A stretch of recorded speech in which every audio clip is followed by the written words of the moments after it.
bayan ng Esperanza, San Francisco, Camotes, matatagpuan ang isang paraisong payak ngunit napakaganda, ang Bacaw Beach. Isa ito sa mga paboritong puntahan ng mga lokal at turista dahil sa linis ng tubig, puting buhangin at katahimikan ng paligid.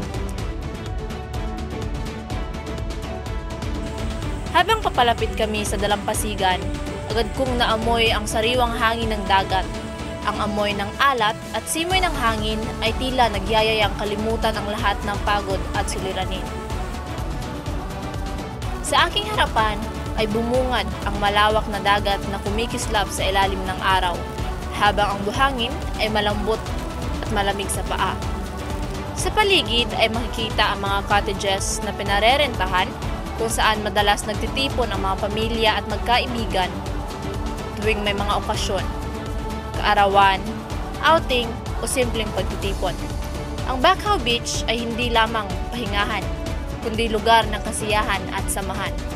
Hindi rin mawawala ang mga bangka na nakaparada sa gilid ng dalampasigan.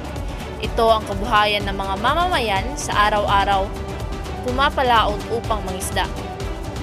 Sa kanila to nakita ang sipag, tiyaga at koneksyon sa dagat na nagbibigay buhay sa kanilang komunidad. Marami ring banyagang turista ang dumadayo rito. Namamangha sila sa likas na ganda ng lugar, sa linaw ng tubig at sa kabaitan ng mga taong nakatira dito. Sa gitna ng kanilang halakhak at mga kuhang litrato, ramdam mo ang tuwa at paghangang dulot ng simpleng ganda ng Bacaw Beach. Habang nag-e-enjoy kami sa tanawin, biglang bumuhos ang ulan. Sa halip na tumakbo sa cottage, nagtampisaw ako sa dagat. Ang malamig na patak ng ulan na humahalo sa alat ng tubig dagat ay nagbigay ng kakaibang saya at kalayaan, habang ang mga alon ay humahampas ng marahan sa dalampasigan. Naramdaman ko ang halong kilig at kapanatagan, isang karanasang hindi ko malilimutan. Ang Bacaw Beach ay higit pa sa isang destinasyon. Isa tong tahanan ng alaala, kabuhayan at kalikasan. Dito mo mararamdaman ang tunay na kasimplihan ng buhay. Payak ngunit puno ng saya. Tahimik ngunit buhay na buhay.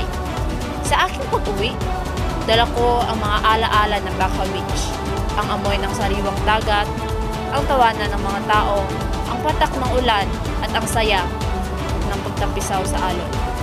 Totoo nga, hindi mo kailangang lumayo para maramdaman ang hiwaga ng paraiso.